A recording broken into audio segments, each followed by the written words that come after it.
So, welcome back mga kayabe, no? Mayroon tayong gagawin mga kayabe na Isuzu crossban. So, ang issue nito mga kayabe, ginawa na to doon sa kabila. Ayaw naman natin manira mga kayabe ng gumawa.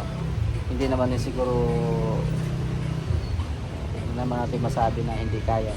Ang problema nito mga kayabe, marami silang binago ng mga copper tube. Sa unahan, sa likod, binago nila.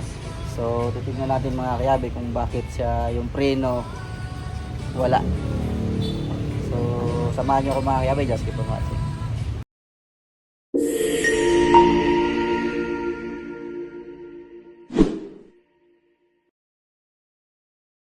So, yun mga kayabe, yung sa likod mga kayabe, yan o. Yung sa likod, ito yung sa likod, ito yung sa likod. Ang ginawa nila mga kayabe, yung sa likod, magkabila sila ng gulong. Ang ginawa, tag-iisang gulong pero ganun pa rin mga kayabe. Bakit? Hindi maganda ang friction. So dapat ibabalik natin yung dati na yung original niya na linya.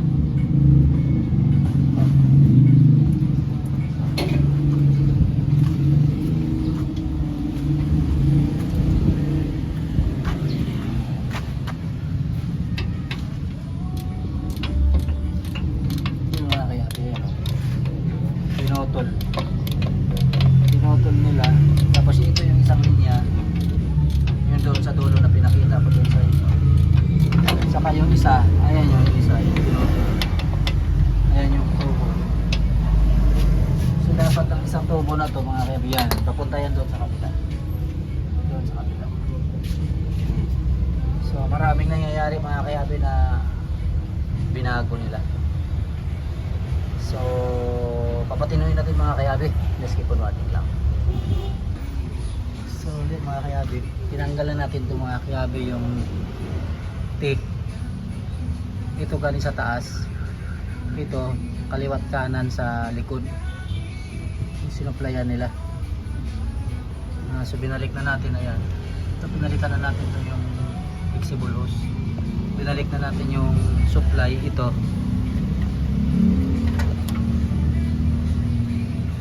binalik na natin sa supply dito. So yun, ito yung gagawin natin, gagawin natin doon na sa kabila. Ito yung nilagay nila dyan sa harapan, mula sa harapan hanggang dito sa likod. Ibabalik natin yung original niya na linya. Itong gagamitin natin. Bakit kaya naisip nila yung ganun na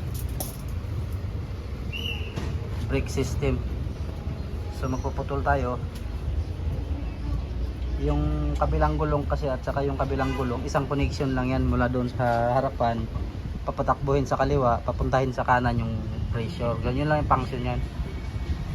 Ang ginawa nila, tinatag-isahan nila, isa sa kabila, isa sa kanan. So mag-clearing tayo nito.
mga kayabi, gagawa tayo ng ganitong cutter choke kasi naputol.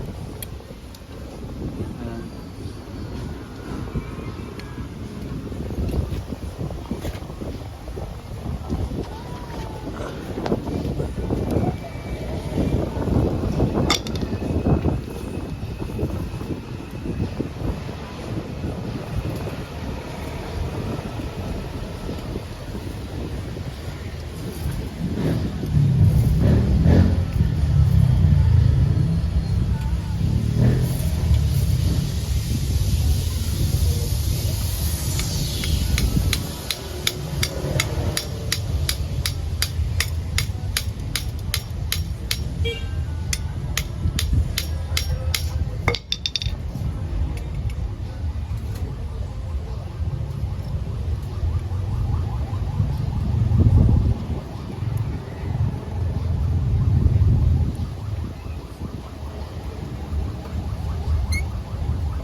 So ganyan yung mga kayabi yung ano, flaring sa inyo.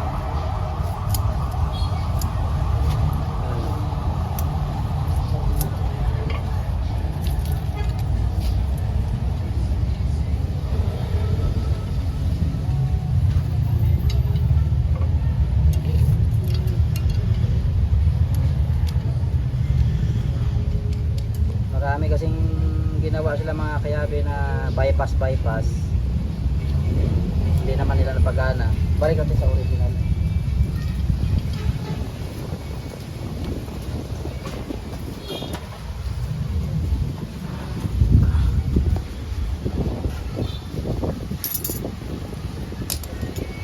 Ngayon, ilalagay mo na ito isa dito sa kabila. So, ito na bago. 316 lang ito mga kayabe, yung laki ng tubo.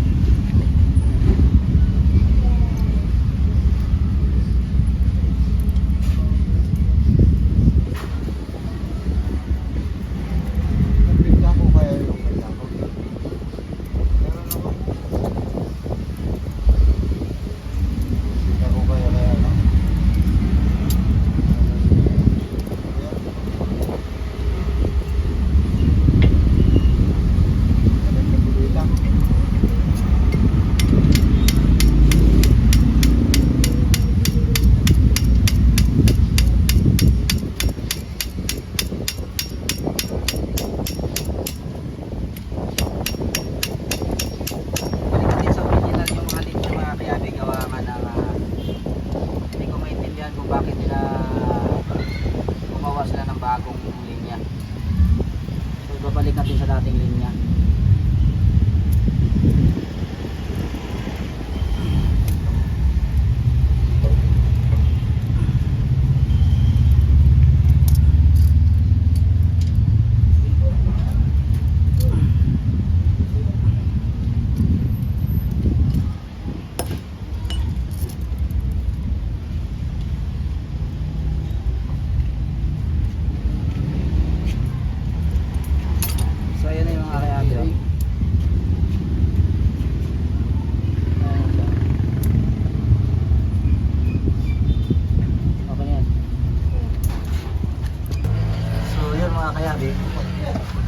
Minlit na natin, okay na yung pressure. Ito yung ginawa natin mga kayabe. Ito yung bypass na to, maiksi, ginawa natin. Tapos ito yung ano, ito yung ginawa natin, no? Binalik natin sa dati, sa original. Ginawa nila, kinundim ito dito. So okay na yan. nagtataka ako mga kayapi, ba't nilinyahan to ng bawat isang gulong, nilinyahan yung bawat isang gulong. Dapat ibalik sa original kung bakit hindi siya pumapang, so dapat yun ang pag-aralan. So yung mga kayapi, na-bleed ko na yun, ayun, oh. Okay na yung function ng bleed, wala nang hangin. So kung babalik ko mamaya, adjust kita pa.